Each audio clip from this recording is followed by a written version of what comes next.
Então, assim, vamos por partes aqui. Você elencou bastante coisas, né? Eu acho que Se quiser, eu repito também. Tá? Não, tranquilo, eu anotei aqui. Eu acho que se perdi alguma coisa, depois a gente retoma. Beleza. É evidente, gente, que eu concordo com o aumento do efetivo da polícia, inclusive com a valorização do policial. O policial é um trabalhador. O policial, em muitos lugares, ele tá precarizado. O cara é colocado ali na linha de frente para bater de frente com o bandido, sem uma arma adequada, com psicológico abalado, sem uma condição de suporte psicológico, enfim. A gente tem que lembrar disso. O policial ele é um trabalhador. Então, é evidente que as condições de trabalho para a polícia, inclusive, é um servidor público, né? Tão atacado pelo MBL, né? Os servidores públicos do nosso país. Sim ou não? Só os servidores vagabundos, que aí tem de monte. Então, mas aí o que acontece? Os bons, não. O Os bons policial, merecem ser louvados. o policial, quem vai julgar os bons são vocês, né? Não, acho que deveria ter uma auditoria externa, São vocês, por exemplo, para avaliar o servidor Calma público. aí. Então, assim, ó, o aumento do efetivo, é evidente que é uma coisa positiva. Você tem estados que são deficitários, né, em relação à segurança pública, mas acima disso, eu acho que, assim, só o emprego da força não resolve problema social. Isso já era para ser superado, isso já era para ser batido, porque existe, evidente, o espaço para isso. Existe o momento em que a força deva ser empregada. Se você vai enfrentar um traficante com fuzil no morro, você não vai chegar lá levando flores para ele, né? Você vai, o cara atirou em você, você vai atirar nele, e aí eu concordo com você, né? Vai derrubar o cara. Agora, isso é o início do processo de resolução, e mais que isso, nós estamos pegando aqui e falando desse criminoso estereotipado que você está trazendo. Eu não vi em momento nenhum você defender pressão, né? Você defender leis mais duras pra galera que tá aqui, ó, na Faria Lima de terno e gravata, pra banqueiro, pra crime do colarinho branco, pra esses caras que cometem crimes que afetam a vida de milhões de pessoas por corrupção, por roubo. Isso sim é crime hediondo. Né? A gente comentou sobre isso aqui ontem, eu acho que tá faltando um pouco disso na sua fala, né? Tá defendendo muitas vezes a pessoa que tá marginalizada e veja, e outra questão aqui importante, enorme parte da população carcerária brasileira não está lá por ter cometido crimes violentos, tá? Enorme parte não está por isso. Está por outras questões, roubo, né? Pode ser relacionado a, sei lá, tráfico, etc, etc. Mas não necessariamente crimes contra a vida. Tô falando que não tem que prender esse cara? Não, mas ele deve ter um tipo de tratamento, né, tanto penal quanto ali de infraestrutura que traga resultados positivos para a sociedade. A questão aqui é a sociedade. Não é o criminoso ele é parte do processo, mas a grande vítima do sistema carcerário brasileiro hoje é a sociedade. E aí eu quero trazer o seguinte, acho que talvez esse seja o nosso grande ponto de discordância. Você disse que primeiro, né? Sobre o exército, né? Então, vamos por partes aqui. Sobre o exército, discordo totalmente da visão de empregar o exército para o combate na segurança pública. A gente viu o que aconteceu agora há pouco tempo atrás, né? Recente aí na história, o trabalhador que estava no Rio de Janeiro, se não me engano, ali na linha vermelha, próximo do Maracanã, tomou 40 tiros de fuzil, né? Um pai de família, com criança do lado, com esposa, e não é caso isolado, né? Por quê? Porque as Forças Armadas não são treinadas para isso. Eu tive dentro da AMAN já, participei ali de formação do pessoal das Forças Armadas, e eles não têm esse tipo de treinamento. O treinamento deles é para emprego de defesa e dissuasão, é para proteção de fronteira, não é para combater criminoso em cenário urbano. Isso aí você tem força tática especial que deve ser preparada e é evidente que o efetivo deve ser bem arregimentado, mas não é o exército. Né? Talvez em El Salvador, né, um país do tamanho ali de menos que Sergipe, né, você tem uma outra dinâmica, mas aqui no Brasil isso não tem pé nem cabeça, tá? Você colocar exército na rua para combater traficante, porque quem vai morrer é pobre do jeito que já tá acontecendo. Pena de morte e prisão, gente, é cláusula pétrea na Constituição brasileira que é proibido pena de morte, tá? Essa Constituição aí não deixa. Tá? Então, a não ser que a gente derrube a Constituição, não vai ter como. Tá? Então, prisão perpétua e pena de morte, isso não existe. E aí eu quero trazer uma visão mais pragmática e mais realista para a resolução dos problemas. Que é o seguinte, nós precisamos ressocializar sim os presos. Tá? O preso, ele é evidente, né, que ele tem que pagar pelo crime que ele cometeu de maneira justa. É uma das bases do direito a questão da justiça, a questão da parcimônia. Né? O preso ele tem que cumprir a pena de acordo com o crime que ele cometeu. E aí, em muitos casos, como eu disse, ele entra de um jeito e sai 1000 vezes pior, né? Eu acho que se a gente for pensar só no lado da punição, que é uma parte, sim, do processo de feitura de justiça, se a gente for pensar só nesse lado, o preso ele vai sair pior, porque ser punido, e aí ele vai entrar na facção e vai, como a gente já falou aqui. Então a ressocialização é um processo de emprego do gasto público de maneira racionalizada. A pessoa, quando ela sai da prisão aprendendo uma profissão, tá? Quando ela tem acesso à cultura, acesso à arte, quando ela tem acesso a atividades para não ficar o dia inteiro trancado dentro de uma cela, como você disse, sem acesso à luz do sol, sem acesso à comida que presta, pensando ali oficina do diabo, né? Trancado ali com a oficina do diabo na cabeça. Então eu acho assim que é uma visão punitivista e ao mesmo tempo é uma visão irrealista, porque piora a sociedade. Isso que você está falando é o que já acontece no Brasil. O preso entra, sai de lá pior do que saiu e a sociedade vai se tornando mais violenta. Eu concordo com a questão de separar os criminosos, tá? Eu acho que é uma coisa que a gente tem que andar sobre, evoluir em relação a isso no Brasil, ter prisões diferenciadas. A gente vê que as prisões que mais funcionam são prisões federais, né? Prisões com mais acesso a recurso, alguns tipos de criminosos específicos direcionados para prisões. Eu acho que isso é uma coisa que tem que aprofundar, é interessante. E por fim é isso, né? Acho que talvez a grande questão aqui é essa. Veja, a massa carcerária brasileira, ela é uma massa carcerária que muitas vezes, né, a maior parte dela, não está relacionada a crimes contra a vida. E aí você tratar esse cara como um assassino brutal, não vai trazer resultado positivo. Esse cara vai se tornar um assassino brutal dentro da cadeia. Renatão, 3 minutos para a réplica. Vamos lá aqui, né? Foram bastante assuntos levantados. Primeiro de funcionário público. Você que começou o seu discurso quase defendendo o funcionário público, depois terminou criticando, dizendo que o Exército aí contou uma evidência anedótica, que acho que pro debate não é válido, né? De um caso que aconteceu aí. Vamos lá, alguns pontos aqui. Sobre tempo por crime.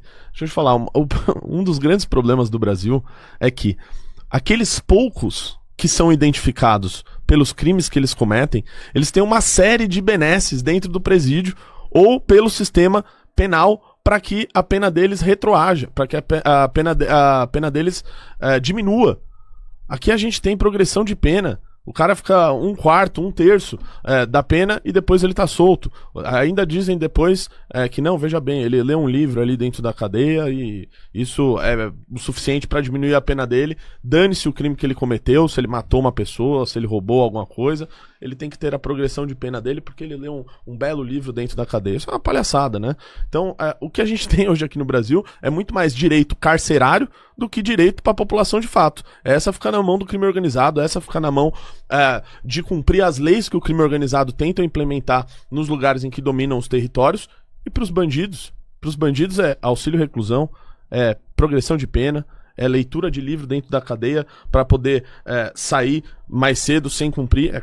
Você disse aqui que sim, a Constituição ela não permite a pena de morte, que é cláusula pétrea, etc.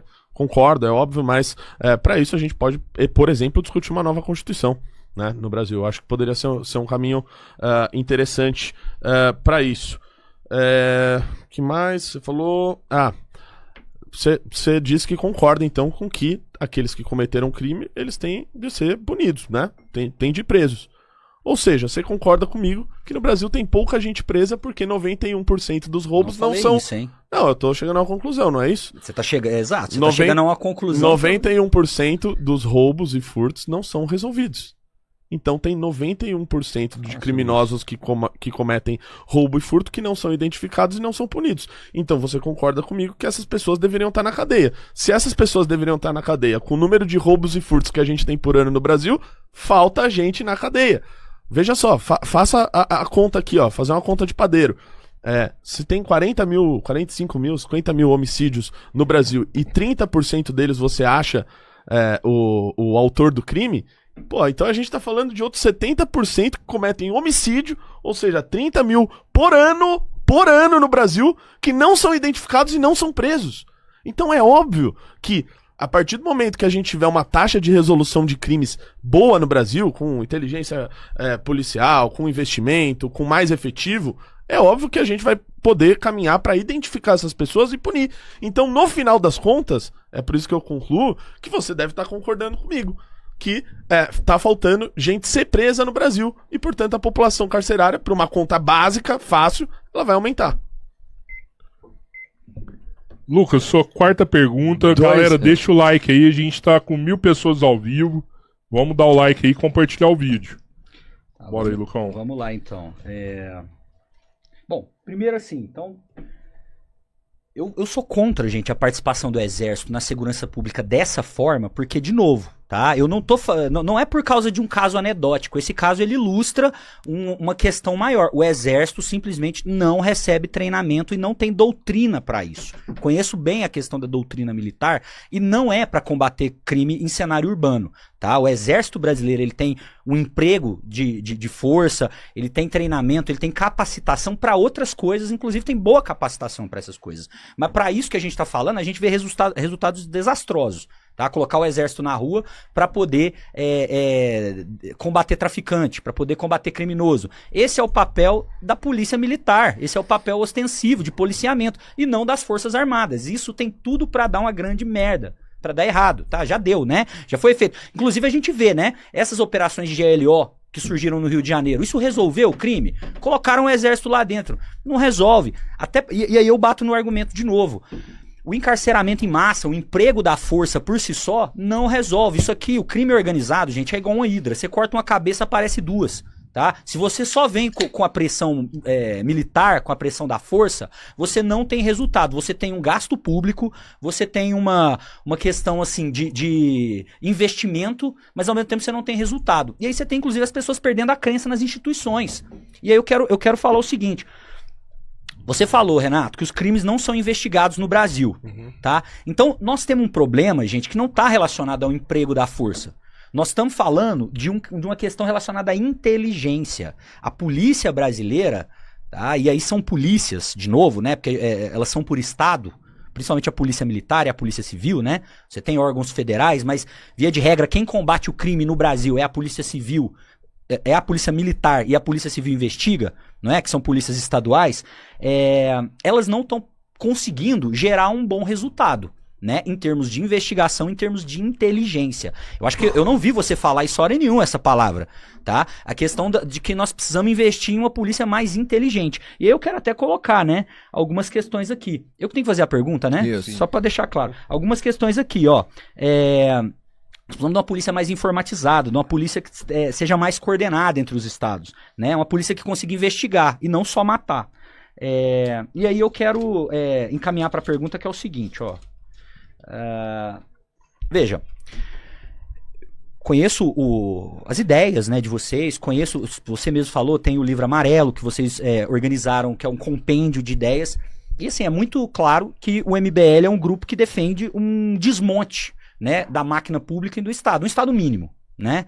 Como nós podemos pensar num combate ao crime, num cenário crescente, né, do crime organizado, em uma lógica em que você vai diminuir investimento público, em que como é que você vai fazer justamente investigação, inteligência, se você não vai ter um Estado capaz de bancar por isso, financiando isso, né? Então eu queria entender isso, como encaixar a lógica do MBL, que é uma lógica de diminuição do Estado, com, né, o aumento do efetivo policial, o aumento da inteligência. Como é que a gente pode relacionar essas duas coisas?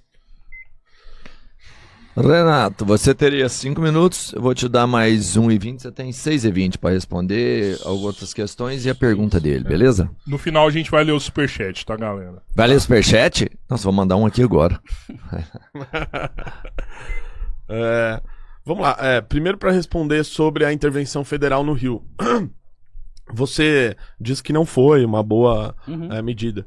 Cara, a população do Rio discorda de você. 76% apoiaram e apoiam a intervenção federal que foi feita naquele ano. Então, você de longe pode não gostar, mas as pessoas que estão lá, que viram a presença do Exército e viu como isso conseguiu ajudar e melhorar a segurança pública do Rio, discordam de você. Tanto é que os números mostram isso. Teve menos 23% de roubo naquele período, o número de roubo a veículos diminuiu, teve vários outros indicadores positivos da intervenção federal no Rio de Janeiro.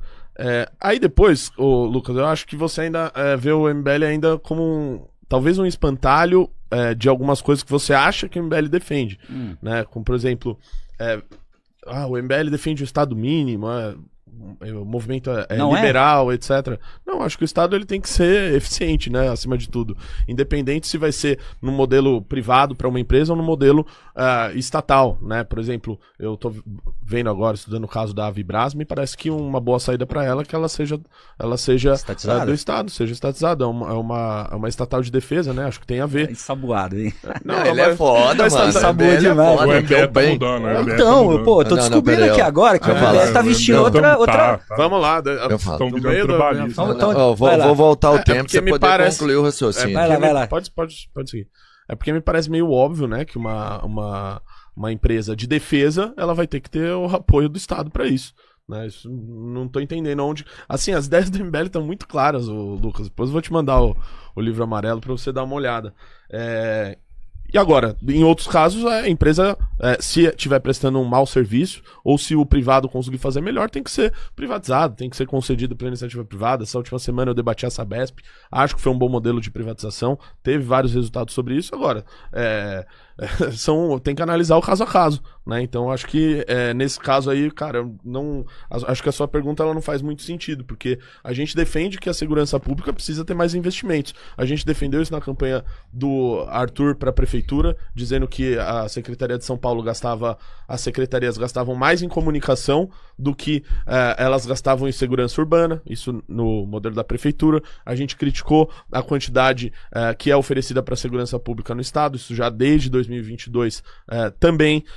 Então, me parece meio óbvio que se a gente... aliás, uma das grandes pautas nossas nos últimos anos tem sido o combate ao crime organizado. A gente fala de uma declaração de guerra ao crime organizado, o que foi feito pelo Bukele, o que começou a ser implementado por vários outros países. Inclusive, você cita o caso dizendo que, olha, o Salvador é muito pequeno, é menor do que o Sergipe, então, enfim, dane-se a experiência de lá, não há coisas boas pra gente aprender. Resumindo no final. Só que olha só, Lucas, já tem vários outros países que estão olhando pro caso de El Salvador e estão vendo que você tomar determinadas medidas, como as que eu citei aqui no debate, você até concordou com algumas delas, podem ser implementadas e pode ter resultados em países com proporções maiores. Você pega o caso da Argentina. A Argentina, o Javier Milei, logo que ele ganhou, uma das primeiras medidas que ele tomou, junto com a ministra da Segurança, Patrícia Burch, foi ir para El Salvador, para ver o que está sendo feito lá, o que está sendo implementado. E desde que ela voltou, eles exerceram um plano em algumas cidades, em algumas províncias argentinas, como por exemplo a de Santa Fé e Rosário, que estava tendo muita troca de tiro, envolvimento de organizações criminosas, muita gente morrendo. Era o lugar ali mais perigoso da Argentina naquele momento. Eles foram lá, viram o modelo de El Salvador, que foi feito em vários bairros, em várias cidades salvadorenhas, e falaram, vamos importar e vamos fazer semelhante aqui na Argentina, aqui na província de Rosário. Sabe qual foi o resultado disso? A Argentina chegou ao menor índice de homicídios da série histórica, um país aí de 50 milhões de pessoas, 40 e tantas, um país muito maior do que El Salvador. Ou seja, tem bons exemplos que eles podem ser replicados. A declaração de guerra ao crime organizado parece formal, mas mostra que o Estado tem um direcionamento a eliminar e acabar com o crime organizado. A gente vê um problema grave agora de segurança que está vivendo ainda o Equador. O presidente Daniel Noboa fez uma declaração de guerra ao crime organizado. A gente tinha uma taxa de homicídios lá de 48 por 100 mil habitantes. Em um ano já conseguiu abaixar para 37. Ou seja, tem um caminho a ser feito aí que está sendo olhado por outros países e que eles estão defendendo isso e fazendo isso. Então, é óbvio que a gente defende que a segurança pública precisa ter mais investimentos, precisa dobrar o efetivo, pelo menos, das forças policiais e do exército também, que no futuro governo da missão vai estar ajudando as forças policiais a combater o crime organizado, como foi feito no Rio de Janeiro. Teve uma experiência boa, bem sucedida ali, ainda não no nível daquilo que a gente defende, mas para isso vai precisar de investimento público. Agora, quando for falar de segurança, quando for falar de defesa, que eu citei o caso aqui da Avibras, é óbvio que o Estado vai estar presente nessas situações. Agora, as situações, você falou de funcionário público, o MBL ataca os funcionários públicos, que eu também discordo completamente. Essa é a história de vocês. Não é a história não. Essa é a história que você acha que não é a história verdadeira. Eu acho que um bom funcionário público, ele deve ser bem remunerado, ele deve trabalhar por metas, por resultados. Eu defendo que tenha uma auditoria externa, principalmente em prefeituras, porque tem muita gente encostada, cargo fantasma. Isso sim precisa ser combatido. O mau funcionário público. Infelizmente no Brasil a gente tem muito. E isso precisa ser combatido. E o bom funcionário público, até aquele que presta um bom serviço, precisa ser premiado por isso.